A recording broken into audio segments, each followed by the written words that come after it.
నారా లోకేష్ గారు మానవ వనరుల శాఖ మార్చులు మరియు ఐటీ శాఖ మార్చులు మన పాఠశాల ప్రాంగణానికి విచ్చేసినందుకు గాను వారు ధన్యవాదాలు తెలుపుకుంటూ వేదిక నలకరించేందుకు కోరుతున్నాము.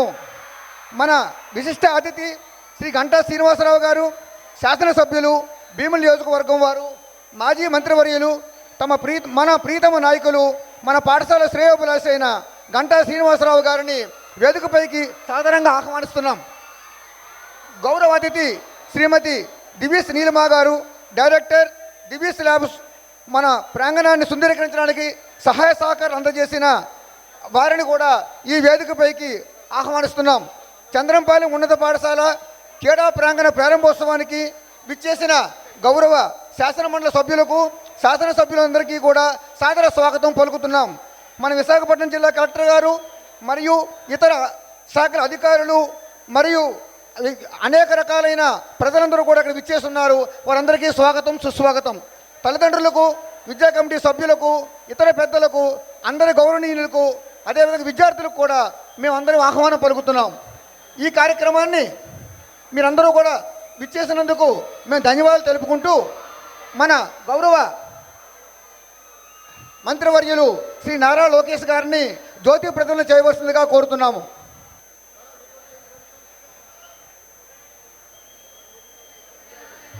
ఓం బుద్ధీప్యస్వజాతవేదో భగ్నిర్నిరుధిం మమ పశోగుస్తమహ్యమావహ దీవనం చ దిశో దిశా దీపారాధన ముహూర్త శుభముహూర్తోస్తు జ్యోతిష్మతీం త్వా సాధగామి జ్యోతిష్కృతం త్వా సాధగామి జ్యోతిర్విదం త్వా సాధగామి భాస్వతీం త్వా సాధగామి మల్మలాజ్వలంతీం త్వా సాధగామి దీపారాధన ముహూర్త శుభముహూర్తోస్తు దీపారాధన ముహూర్త.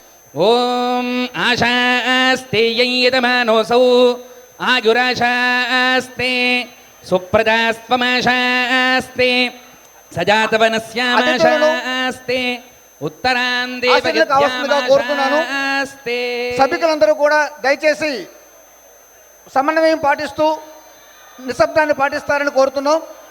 ఇప్పుడు మా జిల్లా పరిషత్ ఉన్నత పాఠశాల చంద్రంపాలెం విద్యార్థులు మన గౌరవ ముఖ్య అతిథి గారైన నారా లోకేష్ గారితో వారు ఇంటరాక్ట్ అవుతారు. అదేవిధంగా మన గౌరవ ఎమ్మెల్యే శ్రీ గంటా శ్రీనివాసరావు గారితో కూడా ఇంటరాక్ట్ అవుతారు. Very good morning. ఎప్పుడు నేను ఎమ్మెల్యే గారు వచ్చి ఇట్లా మీటింగ్లు పెట్టే అలవాటు మాకుంది. ఈసారి మార్చుతున్నాం ఫార్మాట్. పిల్లల చేత ఈరోజు మేము ప్రశ్నలు వేయించుకుంటున్నాం. So they are going to question us on your behalf. Are you excited? Are you ready? Thank you. First question ఎవరికి? నాకా? Okay, go ahead. దగ్గర. నమస్తే లోకేష్ సార్.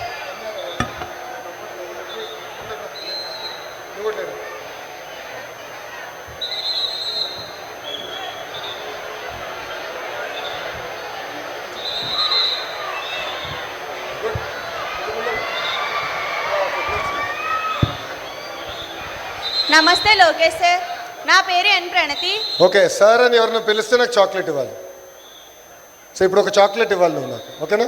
ఓకే, లోకేష్ అనొచ్చు, లోకేష్ అన్న అనొచ్చు, ఓకేనా? అన్న దాన్ని చాలా. నమస్తే లోకేష్ అన్న, నా పేరు ఎన్ ప్రణతి. నేను 9th క్లాస్ చదువుతున్నాను. లోకేష్ అన్న, నేను మిమ్మల్ని ఒక ప్రశ్న అడగాలని అనుకుంటున్నాను. అన్న, మీరు ముందు మా స్కూల్కి వచ్చారు. అయితే అప్పటికి ఇప్పటికీ మా స్కూల్ మీకు ఎలా అనిపించింది? చంద్రంపాలెం స్కూల్కి ఎప్పుడు వచ్చినా వర్షం పడుతుంది. ఫస్ట్ టైం సర్ప్రైజ్ విజిట్ అని వచ్చాను, అప్పుడు గట్టిగా వర్షం పడింది, మొత్తం బురద బురదగా ఉండే. రెండోసారి ల్యాబ్ ఓపెన్ చేసాక వచ్చినప్పుడు కూడా భారీగా వర్షం పడింది. ఈరోజు కూడా వర్షం పడుతుంది. సో మన స్కూల్ అంటే నాకు గుర్తొచ్చేది వర్షం. గడిచిన 2 సంవత్సరాలు ఇది 3వ సారి వస్తున్నా. మా మంగళగిరిలో ఉన్న స్కూల్కి కూడా నేను వెళ్ళా 3 సార్లు. మా నిడమరి స్కూల్ కూడా 3 సార్లు వెళ్ళా. కానీ మీ స్కూల్కి వచ్చా 3rd టైం. నాకు ఈరోజు నిజంగానే చాలా చాలా ఆనందంగా ఉంది. ఎందుకంటే మొదటిసారి వచ్చిన స్కూల్కి 3వ సారి వచ్చిన స్కూల్కి ఎంత మార్పు ఉందో మీరందరూ చూస్తున్నారు. అద్భుతంగా గ్రౌండ్లు ఏర్పడినాయి, డ్రైన్స్ కూడా వచ్చినాయి. సో చేంజ్ మనం తీసుకురావచ్చు అనేది ఇది ఒక అద్భుతమైన ఉదాహరణ. సో ఐఎమ్ వెరీ ఎక్సైటెడ్, ఎందుకంటే ఇది ఒక మోడల్. ఈ మోడల్ ఇక్కడ ఒక్క స్కూల్కే కాదు, రాష్ట్రంలో ఉన్న అన్ని హై స్కూల్స్కి ఇలాంటి మోడల్ తీసుకెళ్లాలనేదే నా లక్ష్యం. Thank you.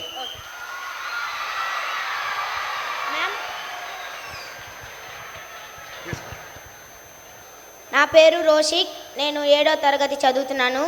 నీలిమా మ్యామ్, మీకు ఒక ప్రశ్న అడగబోతున్నాను. మీ నాన్న పెద్ద ఇండస్ట్రియలిస్ట్ కదా, మీ నాన్న నుంచి మీరేం నేర్చుకున్నారు?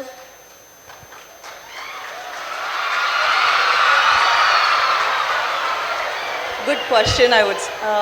మా నాన్నగారి దగ్గర నుంచి నేను నేర్చుకుంది కష్టపడటం.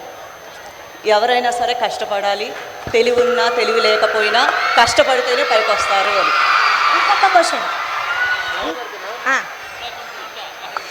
మీరు పెద్ద ఇండస్ట్రీ నడుపుతున్నారు కదా, దాంట్లో మీకు అతిపెద్ద సమస్య ఏమొచ్చింది, దాన్ని మీరు ఎలా పరిష్కరించారు?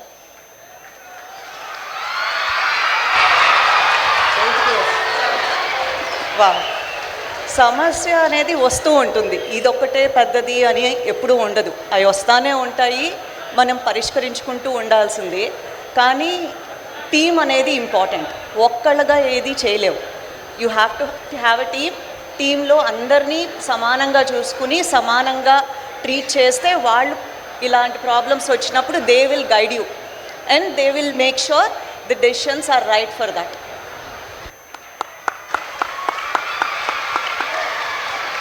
నమస్తే లోకేష్ అన్న, నేను 9వ తరగతి చదువుతున్నాను. లోకేష్ అన్న, మీకు ఏ ఆటలు అంటే ఇష్టం? మీరు ఇంకా ఆడుతున్నారా ఆటలు? ప్రతి భారతీయుడు లాగా నాకు కూడా క్రికెట్ అంటే బాగా ఇష్టం. ఎవ్రీ సండే మా ఇంట్లో ఒక రౌడీ ఉన్నాడు. ఆ రౌడీ మా అబ్బాయి దేవాంశ్. వాడితో ఎవ్రీ సండే క్రికెట్ ఆడతా. సో వారానికి ఒక 2-3 అవర్సే నేను ఆడేది. దానికన్నా ఎక్కువ టైం ముఖ్యమంత్రి గారు మాకు ఇవ్వట్లేదమ్మా. స్కూల్స్ ఎలా ఉన్నాయి, చదువు ఎట్లా చెప్తున్నారు, బిల్డింగ్స్ ఎప్పుడు ఇంప్రూవ్ చేస్తారు, ఇన్ఫ్రాస్ట్రక్చర్ ఎంత మెరుగుపరుస్తారు, దానిపైన మమ్మల్ని తోముతూ ఉంటారు. మాకు ఛాన్స్ ఇస్తే కొంచెం పడుకోవాలనుకుంటాం మంత్రులు, అంత తోమేస్తారు ముఖ్యమంత్రి గారు. బహుశా మీ టీచర్లు చాలా బెటర్, మిమ్మల్ని అంత తోమరు. మా టీచర్ మటుకు 2 పీకుతూ ఉంటారు. Thank you. ఇంకో క్వశ్చన్ అన్న, మీకే అమ్మాయిలకు ఆడుకునే అవకాశాలు తక్కువ, ఇంకా కెరీర్లో ఎంచుకునే అవకాశాలు కూడా తక్కువ, అందులో మీ అభిప్రాయం ఏంటి? మీరు అనిన విషయం చెప్పింది వాస్తవం. మహిళలు ప్రత్యేకంగా స్పోర్ట్స్లోకి వస్తాం అనేది చాలా తేలికైన పని కాదు. నేను నీకు ఒక ఉదాహరణ ఇస్తా. శ్రీచరణి ఉంది, మన ఉమెన్స్ క్రికెట్ టీంలో స్పిన్నర్, అద్భుతమైన బౌలర్. శ్రీ కడప జిల్లా నుంచి వచ్చింది. సో వరల్డ్ కప్ గెలిచిన తర్వాత శ్రీని నేను కలిసా. అప్పుడు శ్రీని అడిగా, ఏంటమ్మా ఇక్కడ ఇట్లా మీ ఇంట్లో ఒప్పుకున్నారా ఇమీడియట్గా క్రికెట్ ఆడాలంటే అని. వాళ్ళ నాన్న ఒప్పుకోలా, అస్సలు ఒప్పుకోలా. అప్పుడు శ్రీ గొడవ పెట్టుకుంది, నన్ను ఆడనిస్తేనే 10th క్లాస్ ఎగ్జామ్ రాస్తాను, లేదంటే నేను రాయను అని. సో చివరికి తల్లిదండ్రులు ఇంకా ఆమె 10th క్లాస్ ఎక్కడ ఎగ్జామ్ రాయేదో భయపడి ఏకంగా ఆమెకు అవకాశం ఇస్తాం జరిగింది. So it is not easy for women in sports. అందుకే మేము కూడా ఆలోచించేది షీ ప్లేస్ అని ఒక ప్రోగ్రామ్ తీసుకొస్తున్నాము. సో స్కూల్లో నుంచి మీరు చూస్తే ఇప్పుడు కొత్త ఇన్ఫ్రాస్ట్రక్చర్ ఇస్తున్నాం, ఇన్ఫ్రాస్ట్రక్చర్ వస్తుంది, కావాల్సిన ఎక్విప్మెంట్ అందజేస్తున్నాం. ఇక్కడనే కాదు, ప్రైమరీ స్కూల్స్ కూడా. సో కొంతమంది ఆర్చరీ, కొంతమంది వాలీబాల్, కొంతమంది ఖోఖో, కొంతమంది క్రికెట్, కొంతమంది బాస్కెట్బాల్, కొంతమంది ఫుట్బాల్. సో వాళ్ళకి కావాల్సిన విధంగా ఇన్ఫ్రాస్ట్రక్చర్ ఇచ్చి ఎక్కువ అవకాశాలు కల్పించాలనేది మా లక్ష్యం. ఈరోజు మీ ఫ్రెండ్స్ని కలిసా, ఇద్దరు అమరావతి కప్కి ఫైనల్స్కి వెళ్ళారు, నెక్స్ట్ తిరుపతికి వెళ్తున్నారు ఆడడానికి. సో ఇన్ బాస్కెట్బాల్ ఇద్దరిని కలిసా. So they are going. So అట్లా అవకాశాలు ఎక్కువ కల్పించాలి. సో అప్పుడే మహిళల్ని ఎక్కువ స్పోర్ట్స్ వైపు చూసాక అవకాశం ఉంటుంది. Thank you. నెక్స్ట్ నమస్తే నీలిమా మ్యామ్, నా నుంచి మీకు ఒక ప్రశ్న. మ్యామ్, మీరు చదువుకునేటప్పుడు మీ తల్లిదండ్రులు మీకు ఎంత పాకెట్ మనీ ఇచ్చేవారు? దాంతో మీరు ఏం చేసేవారు? అబ్బో, అంటే ప్రాఫిట్ అండ్ లాస్ అకౌంట్ వెళ్ళొచ్చి. Okay, very good. సో మా నాన్నగారు అయితే పెద్ద ఈ విషయంలో ఏం చేసేవారు కాదు. మా అమ్మగారు చాలా గట్టిగా ఉండేవారు. నా పాకెట్ మనీ నేను స్కూల్లో కూడా కాదు, నేను కాలేజ్కి వచ్చినా కూడా 100 రూపాయలు. ఆ 100 రూపాయలు ఎట్లా ఉంటుందంటే, ఇవాళ 100 నా దగ్గర ఉంటే నేను కాలేజ్లో 40 రూపాయలు ఖర్చు పెడితే ఇంటికి వెళ్ళి దాని లెక్క చెప్పితేనే నాకు 40 రూపాయలు మళ్ళీ ఇచ్చేవారు. అండ్ ఏ రోజైనా సరే నా జేబులో 100 రూపాయలు ఉండాల్సింది, లేదంటే మళ్ళీ దబిడి దిబిడే. సో అది.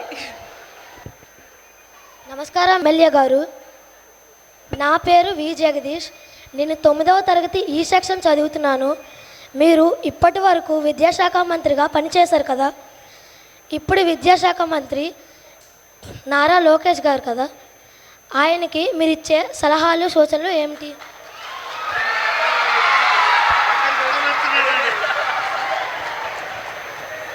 చాలా సంతోషం, ఒక చక్కటి ఇన్ఫ్రాస్ట్రక్చర్ తోటి ఈ స్కూల్లోకి రావటం.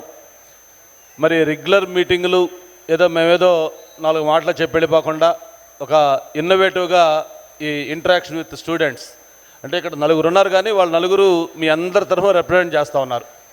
మీరు ఎగ్జాక్ట్గా ఏమనుకుంటున్నారు, మీ అభిప్రాయాలు ఏంటి, అవి మా నుంచి తెలుసుకోవాలనే ఒక వినూత్నమైన ప్రక్రియ ఈ చంద్రంపాలెం స్కూల్లో స్టార్ట్ అయ్యింది. దీనికి అందరం కూడా చప్పట్ల ద్వారా దీన్ని అందరూ కూడా వెల్కమ్ చేయాలి. Thank you very much. మా ముందు ఇంట్రడక్షన్ అది. ముందు మా తమ్ముడు అడిగాడు గతంలో, తమ్ముడే కదా మరి, చిన్నవాడు అంటే తమ్ముడే కదా మరి. ఓకే రైట్, కొడుకు మనవడు అనుకుందాం. గతంలో నేను హెచ్ఆర్డి మినిస్టర్గా మన విజనరీ లీడర్ చంద్రబాబు నాయుడు గారి నాయకత్వంలో కొత్తగా ఏర్పడ్డ రాష్ట్రానికి 5 సంవత్సరాలు పనిచేసే ఒక అపూర్వమైన అదృష్టం నాకు కలిగింది. ఆయన మాకు మంత్రులుగా బాధ్యతలు చేపట్టిన వెంటనే, ఇప్పుడే లోకేష్ బాబు గారు చెప్పారు, మీకు మీ టీచర్లు హెడ్ మాస్టర్లు ఎలా తోముతున్నారో అనేది అంతకంటే ఎక్కువ తోముతున్నారని. మా అప్పుడైతే కొత్తగా ఏర్పడ్డ రాష్ట్రం, ఏమీ రాజధాని లేదు, ఒక వినూత్నమైన ఛాలెంజెస్ మనకు ఉన్నాయి. ఆ టైంలో కొత్తగా గవర్నమెంట్ వచ్చింది, ప్రజలు నమ్మకంతో మనకు వేసి గెలిపించారు, కాబట్టి మన మీద బాధ్యత ఎక్కువ ఉంది. మీరు ఏం చేస్తారనే దాని మీద ఒక క్లియర్ కట్ డైరెక్షను, ఒక విజన్ తోటి మా అందరినీ ముందుకు నడిపించారు. అయితే 5 సంవత్సరాలు కూడా మాకు అదృష్టం ఏంటంటే, ఢిల్లీలో మనకి సపోర్ట్ చేసే గవర్నమెంటు, అలాగే అక్కడ పెద్ద ఆయన వెంకయ్యనాయుడు గారు ఢిల్లీలో ఉన్నారు. కొత్తగా ఏర్పడ్డ రాష్ట్రానికి 5 సంవత్సరాల్లో నేషనల్ ఇన్స్టిట్యూట్స్, ఐఐఎం కానీ, ఐఐటి కానీ, ఐసర్ కానీ, ఇలాంటి IIIT కానీ, సెంట్రల్ యూనివర్సిటీ, ఇట్లా మొత్తం ఎన్నో దాదాపు 11 నేషనల్ ఇన్స్టిట్యూట్స్ ఒకే టర్మ్లో 5 సంవత్సరాల్లో ఆంధ్రప్రదేశ్లో అన్నీ కూడా ఫంక్షన్ చేయగలిగాం. అంటే అది ఒక అపూర్వమైన అవకాశం, మామూలుగా అది వీలు కాదు ఎక్కడ ఏ రాష్ట్రంలో కూడా. ఒక 5 సంవత్సరాల టర్మ్లో 11 నేషనల్ ఇన్స్టిట్యూట్స్ ఒకేసారి రావటం అంటే అది ఒక రికార్డు. ఆ అవకాశం మాకు కలిగింది. అంతేకాదు, బెస్ట్ ప్రాక్టీసెస్ ఏదైతే ఈరోజు మనం ఫిన్లాండ్, శ్రీలంక లాంటి దేశాలు ఉన్నాయో అవన్నీ కూడా అక్కడికి వెళ్ళి స్టడీ చేసి అక్కడ ఎలా చేస్తున్నారో మనం ఇక్కడ ఎలా ఇంప్లిమెంట్ చేయాలి, ఇవన్నీ కూడా అవన్నీ చేసి మేము చేసుకొని వస్తే, దురదృష్టం కొద్దీ 2019-24 సమయం ఏదైతే మనం అంతా కూడా దాన్ని ఒక ఎకో సిస్టమ్ డెవలప్ చేసి బ్రహ్మాండంగా దాన్ని ఒక మూమెంటం తీసుకొచ్చిన తర్వాత 19లో ప్రభుత్వం మారిపోతే ఒక్కసారి మొత్తం సిస్టాన్ని కొలాప్స్ చేశారు. మళ్ళీ దాన్ని ఈరోజు గార్డెన్లో పెట్టడం అంటే ఏదైనా గ్రీన్ ఫీల్డ్ చేయటం చాలా ఈజీ, కానీ ఒక ఉన్నదాన్ని పాడు చేసిన దాన్ని మళ్ళీ చేయాలంటే, రెక్టిఫై చేయాలంటే చాలా కష్టంతో కూడుకుంది. ఈరోజు ఎగ్జాక్ట్గా హెచ్ఆర్డి మినిస్టర్ గారికి ఒక కష్టమైన టాస్క్లో ఉన్నారు. ఎందుకంటే ఆ సిస్టమ్స్ అన్నీ కొలాప్స్ అయినాయి. మళ్ళీ వాటిలో ఒక్కొక్కటి చేయాలంటే చాలా పేషెన్స్ కావాలి. నేను చూస్తున్నాను, తను ఒక ఛాలెంజింగ్ టాస్క్ తీసుకోవడం, తను ఎప్పుడు కూడా ముందుంటారు. మరి ఆ రోజు పాదయాత్ర వద్దంటే చేశారు. తర్వాత ఈరోజు మంగళగిరిలో యాక్చువల్గా వద్దు అంటే కాదు, అక్కడే పోటీ చేసి గెలుస్తానని చెప్పి గెలిచి చూపించారు. అంటే ఒక ఛాలెంజ్ని సవాల్గా తీసుకొని దాన్ని ముందుకెళ్ళటం ఆయనకు అలవాటు. డెఫినెట్గా బాబు మాకు నమ్మకం ఉంది, ఈరోజు ఈ సిస్టమ్స్ కొలాప్స్ అయిపోయిన ఈ దీంట్లో మీరు డెఫినెట్గా ఖచ్చితంగా మీరు చేస్తారని చెప్పని అనుకుంటా ఉన్నాం. మీరు ఏం లేదు, మీకు అన్నీ కూడా ఈరోజు ఓకే కన్విన్స్ అయ్యావు కదా, అయ్యావు కదా. అది సిస్టమ్స్ అన్నీ కొలాప్స్ అయి ఉన్నాయి. మనం చాలాసార్లు మాట్లాడుకున్నాం. టీచర్లు, విద్య నేర్పే టీచర్స్ని వైన్ షాపుల దగ్గర కాపలా పెట్టిన ఇన్సిడెంట్స్ మనకు గుర్తున్నాయి. కాబట్టి అవన్నీ కూడా తీసి నిజంగా విద్య స్కూల్స్ ఏ పర్పస్ కోసం స్టార్ట్ అయ్యాయో ఆ పర్పస్ కోసం టీచర్లు కానీ లేకపోతే స్కూల్ కమిటీలు కానీ అన్నీ కూడా రాజకీయాలకు తావు లేకుండా ఇప్పుడు మీరు ఆల్రెడీ చేస్తూ ఉన్నారు. మీరు అక్కడ దిగిన దగ్గర నుంచి నేను చూస్తున్నాను. ఎవరైనా మన ఇంపార్టెంట్ లీడర్లు వచ్చినా కూడా బాబు మీరు ఎవరు ఇక్కడ వద్దు, మీకు ఏదైనా ఉంటే పార్టీ ఆఫీస్లో నేను 1 అవర్ టైం ఇస్తున్నాను, అక్కడ రండి, ఇది ఎక్స్క్లూజివ్గా పిల్లలకి స్టూడెంట్స్తో ఉండాలి అని చెప్పి అది క్లియర్ కట్గా చెప్తా ఉన్నారు. ఇవన్నీ కూడా మీరు నేర్చుకుంటే అవన్నీ కూడా స్ట్రిక్ట్గా ఇంప్లిమెంట్ చేసి బ్రహ్మాండమైన మెసేజ్ ఇస్తూ ఉన్నారు. డెఫినెట్గా మీ నాయకత్వంలో ఈ విద్యా వ్యవస్థ బాగుపడుతుందని అనుకుంటా ఉన్నాం.